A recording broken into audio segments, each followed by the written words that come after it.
Hello friends, welcome to my channel green house. और आज के इस वीडियो में हम बात करने वाले हैं एक ऐसे ऑर्गेनिक फर्टिलाइज़र के बारे में, एक ऐसे नेचुरल फर्टिलाइज़र के बारे में जिसको बहुत ही आसानी से आप घर पर बना सकते हैं।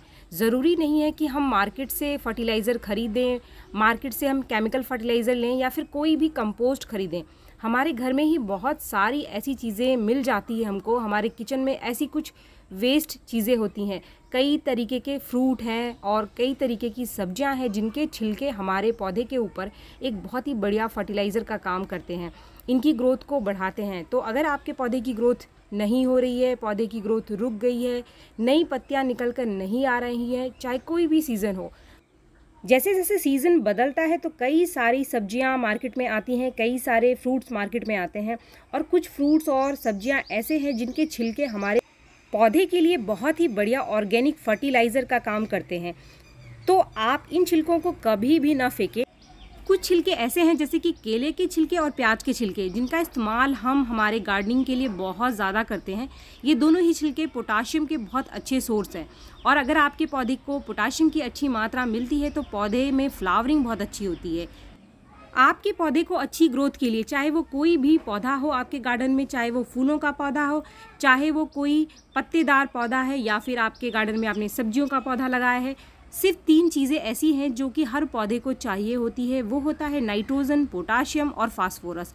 और आपके किचन में, आपके घर में कोई भी ऐसा छिलका निकल रहा है जिसके अंदर इन तीनों में से कोई भी न्यूट्रिशन अवेलेबल हो तो उस छिलके को आप कभी भी ना फेंकें, उसका आप ऑर्गेनिक फर्टिलाइज़र बनाकर अपने पौधे को दे सकते हैं। तो फ्रेंड्स, अब बात करते हैं हम उस छिलके के बारे में जो हमारे पौधे के लिए बहुत ही बढ़िया काम करता है फर्टिलाइज़र का। ये जो छिलका है ये है खीरे का छिलका। और आजकल गर्मियों का टाइम चल रहा है, आपको पता है खीरा बहुत ही आसानी से मिल जाता है।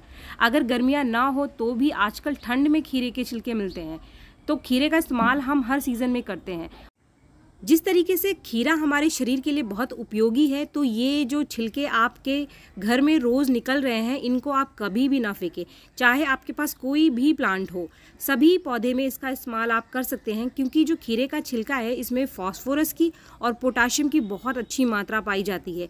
इसका फर्टिलाइज़र बनाकर आप अगर 15 दिन में एक बार अपने पौधे को देंगे तो आपके पौधे की ग्रोथ और फ्लावरिंग दोनों ही बढ़ेगी। इसके अंदर फास्फोरस की मात्रा होने से ये सीधे पौधे की जड़ के ऊपर काम करता है। तो पौधे की जड़ को अच्छी मात्रा में फास्फोरस मिलने से पौधे की जड़ की ग्रोथ बहुत अच्छी होती है। और जितनी ज़्यादा अच्छी ग्रोथ आपके पौधे की जड़ की होगी तो ऊपर भी आपका पौधा उतनी ही अच्छी फ्लावरिंग करेगा और उतनी अच्छी ग्रोथ करेगा। खीरे के छिलके का इस्तेमाल आप कई तरीके से अपने पौधे की ग्रोथ को बढ़ाने के लिए कर सकते हैं। आगे इस वीडियो में मैं आपके साथ शेयर करने वाली हूँ 3 तरीके, जिससे कि आप अपने पौधे के लिए खीरे के छिलके का इस्तेमाल कर सकते हैं। 3 ऐसे तरीके हैं जिससे बहुत आसानी से आप अपने पौधे को खीरे के छिलके से न्यूट्रिशन दे सकते हैं। जो पहला तरीका है वो ये है कि आप खीरे के छिलके को सुखा लीजिए। अगर आपके घर में रोज़ खीरे का छिलका निकलता है और आप उसी समय उसका इस्तेमाल अपने पौधे के लिए नहीं कर सकते हैं, तो आप उसको बस धूप में रख दीजिए और 1-2 दिन में ये छिलका अच्छे से सूख जाएगा। इसको आप लंबे टाइम तक स्टोर करके रख सकते हैं। यहाँ जो पहला तरीका मैं आपको इसके फ़ायदे के बारे में बता रही हूँ, तो खीरे के छिलके को सुखा कर आप मल्चिंग के लिए इस्तेमाल कर सकते हैं। इस समय गर्मियों में अगर आपके पौधे की मिट्टी शाम होने तक सूख जाती है, पौधा सूखने लग जाता है, तो इस खीरे के सूखे हुए छिलके से आप अपने पौधे की मल्चिंग कर सकते हैं। सबसे पहले आपको पता होना चाहिए कि मल्चिंग क्या है। मल्चिंग यानी कि पौधे की जो ऊपर की मिट्टी की परत है उसको किसी भी चीज़ से ढकना जिससे कि मिट्टी नीचे तक ना सूखे, इसे हम मल्चिंग कहते हैं। और मल्चिंग हम हमारे पौधे की मिट्टी में ज़्यादातर गर्मियों के टाइम करते हैं, क्योंकि गर्मियों में बहुत ज़्यादा धूप होने से इसकी जो मिट्टी है ऊपर की सूख जाती है। तो पौधे को सूखने से बचाने के लिए मल्चिंग किया जाता है। किसी भी पौधे में आप मल्चिंग कर सकते हैं, वहाँ आप सूखे हुए खीरे के छिलके का इस्तेमाल कर सकते हैं। मल्चिंग करने के लिए आप सिर्फ सूखे खीरे के छिलके को अपने पौधे की मिट्टी में ऊपर बिखरा दीजिए, या फिर आप थोड़ी सी मिट्टी की मात्रा लेकर आधी मिट्टी और आधे छिलके को अच्छे से मिलाकर इस मिक्सचर को आप अपने पौधे की ऊपरी हिस्से में अच्छे से बिखरा दीजिए। यानी कि जो आपके पौधे की जो पॉटिंग मिक्स है उसको आपको इससे कवर करना है। अगर आप इस सूखे हुए छिलके को मिट्टी मिलाकर इसकी मल्चिंग करते हैं तो तेज़ हवा चलने पर ये छिलके उड़ते नहीं हैं और उड़कर आपके गार्डन में इधर उधर नहीं बिखरेंगे। इसके साथ ही ये जो छिलके हैं वो धीरे धीरे मिट्टी में, आपके पौधे की मिट्टी में ही डिकम्पोज हो जाएंगे और पौधे के लिए न्यूट्रिशन का भी काम करेंगे। अब बात करते हैं हम दूसरे इस्तेमाल की, कि दूसरा इस्तेमाल क्या है जिस तरीके से आप अपने पौधे को खीरे के छिलके से न्यूट्रिशन दे सकते हैं। इसके लिए आप रोज़ रोज़ जो खीरे के छिलके आपके घर में निकल रहे हैं, काफ़ी सारे खीरे के छिलके आप एक साथ सुखा लीजिए और इसको आप डिकम्पोज करके इसका बहुत ही बढ़िया कंपोस्ट तैयार कर सकते हैं अपने पौधे के लिए, जिसमें काफ़ी सारा फास्फोरस और पोटाशियम आपके पौधे को मिल जाएगा। इस तरीके से आप घर में ही अपने पौधे के लिए कंपोस्ट तैयार कर सकते हैं और आपको मार्केट से कोई कंपोस्ट लेने की ज़रूरत नहीं पड़ेगी अपने पौधे की फ्लावरिंग को बढ़ाने के लिए या फिर सब्जियों की संख्या को बढ़ाने के लिए। इस तरीके से आप जितना भी चाहे कंपोस्ट तैयार कर सकते हैं। इसके लिए आपको सिर्फ जो ये छिलके हैं इनको पहले सुखा लेना है। इन छिलकों को सुखाने के बाद आप इसको किसी भी तरीके की मिट्टी से कवर करके रख दीजिए। कुछ ही दिनों में ये डिकम्पोज हो जाएंगे। ये डिकम्पोज होने में बहुत ज़्यादा टाइम नहीं लेते हैं और अगर आप इनके छिलकों को सुखा लेते हैं तो आपके जो कंपोस्ट तैयार होगा उसमें किसी भी तरीके का कोई कीड़ा या फिर फंगस नहीं लगेगा। जो कंपोस्ट आप तैयार करेंगे वो बहुत ही अच्छी क्वालिटी का कंपोस्ट तैयार होगा। तो आप इसका इस्तेमाल अपने सभी तरीके के पौधे में कर सकते हैं।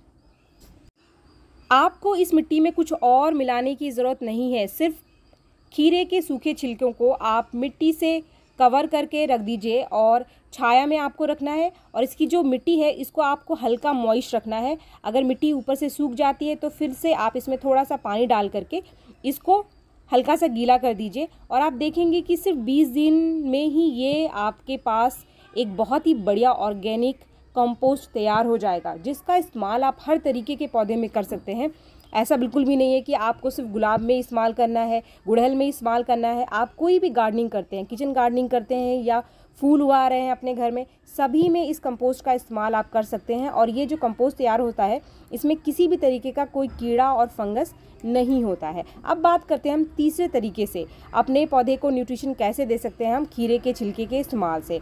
खीरे के ये जो हरे छिलके हैं, यहाँ पर आपको हरे छिलके जो हैं इनको सुखाना नहीं है, सीधे इसको हमें इसका एक लिक्विड फर्टिलाइज़र बनाना है। तो लिक्विड फर्टिलाइज़र बनाने के लिए आपको कुछ खीरे के छिलके लेने हैं और इसको आपको पानी में भिगो करके रख देना है।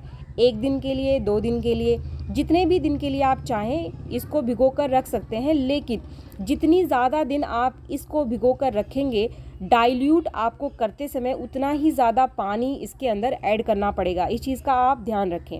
दूसरी चीज़, आपके घर में रोज़ खीरे के छिलके निकल रहे हैं तो इसका मतलब ये बिल्कुल भी नहीं है कि आप रोज़ रोज़ कोई भी लिक्विड फर्टिलाइज़र बनाकर अपने एक ही पौधे को देते रहें। ऐसा आपको बिल्कुल भी नहीं करना है। ये जो लिक्विड फर्टिलाइज़र है, यहाँ पर मैं सिर्फ 1 दिन के लिए इसको ढककर रख रही हूँ और मैंने जो छिलके लिए हैं और जो मैंने पानी लिया है वो मैंने अंदाजे से लिया है। तकरीबन 3 खीरे के छिलके थे और जो मैंने पानी लिया था वो लगभग आधा लीटर पानी था। आप देख सकते हैं कि अगले दिन ये लिक्विड फर्टिलाइज़र तैयार हो चुका है। इसके पानी का कलर बिल्कुल भी चेंज हो गया है। अब ये टाइम है इसको पौधे के अंदर डालने का। तो अब इसको आप छानना बिल्कुल भी ना भूलें, क्योंकि जो छिलके हमने लिए थे वो कच्चे छिलके थे, हमने इसे धूप में नहीं सुखाया था। जब भी आप कोई भी कच्चा छिलका इस्तेमाल करते हैं बिना धूप में सुखाए, तो कच्चे छिलके को आप सीधे पौधे के अंदर कभी भी ना डालें। जो भी लिक्विड फर्टिलाइज़र आप बना रहे हैं उसको आप छान कर इस्तेमाल करें। अभी जितना ये लिक्विड फर्टिलाइज़र बन करके तैयार हुआ है उतनी ही और मात्रा यहाँ पानी डालकर इसको पहले मैं डाइल्यूट कर लूँगी।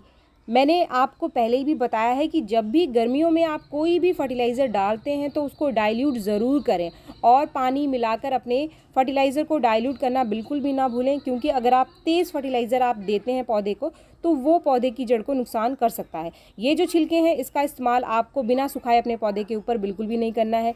ये जो फर्टिलाइज़र बनकर तैयार हुआ है लगभग 1 लीटर से ज़्यादा है और 2 पौधों में सफिशिएंट है। हमें इस फर्टिलाइज़र को उतना डालना है जितना कि नीचे तक आपके पौधे की मिट्टी गीली हो जाए। कुछ नाप कर डालने की ज़रूरत नहीं है, क्योंकि ये कोई केमिकल फर्टिलाइज़र नहीं है। ऑलरेडी हमने इसको डाइल्यूट कर लिया है, तो ये किसी भी तरीके का नुकसान आपके पौधे को नहीं करेगा। कोशिश करें कि आप अपने पौधे में कोई भी फर्टिलाइज़र इस समय गर्मियों के टाइम धूप में बिल्कुल भी ना दें। अगर धूप हो चुकी है तो पौधे को पहले शेड में रखें, तभी इस फर्टिलाइज़र का इस्तेमाल करें। तो जो फर्टिलाइज़र हमने बनाया था इसको मैंने मेरे 2 पौधों में डाला है। ये जो लिक्विड फर्टिलाइज़र आपको अगर अपने पौधे में डालना है तो इसको आप 15 दिन से पहले अपने पौधे में रिपीट ना करें। चाहे कोई भी पौधा है आपका, कंपोस्ट अगर आप बनाकर डालते हैं तो कंपोस्ट 2-3 मुट्ठी आप 15 से 20 दिन में एक बार अपने पौधे को दे सकते हैं। अगर आप क्वांटिटी ज़्यादा रखते हैं तो महीने में सिर्फ एक बार आपको देना है। अगर आप सर्दियों में इस फर्टिलाइज़र का इस्तेमाल करते हैं, आपके पास कंपोस्ट बनाकर आपने रखा हुआ है, तो आप इसकी क्वांटिटी थोड़ी सी बढ़ा सकते हैं, क्योंकि अगर सर्दियों में हम हमारे पौधे को थोड़ी फर्टिलाइज़र की मात्रा ज़्यादा दे भी दें तो पौधे को नुकसान नहीं करता है। लेकिन गर्मी में हमें इस चीज़ का खास ख्याल रखना है कि कोई भी फर्टिलाइज़र पौधे को एक्सेस मात्रा में बिल्कुल भी नहीं देना है। तो इसका इस्तेमाल आप पौधे में ज़रूर करें। आपके पौधे की रुकी हुई ग्रोथ और फ्लावरिंग डेफिनेटली बढ़ जाएगी। तो फ्रेंड्स, वीडियो पसंद आने पर एक लाइक ज़रूर करें और मेरे चैनल को सब्सक्राइब नहीं किया है तो मेरे चैनल को सब्सक्राइब भी ज़रूर कर लें। मिलते हैं मेरे नेक्स्ट वीडियो में, तब तक के लिए थैंक यू।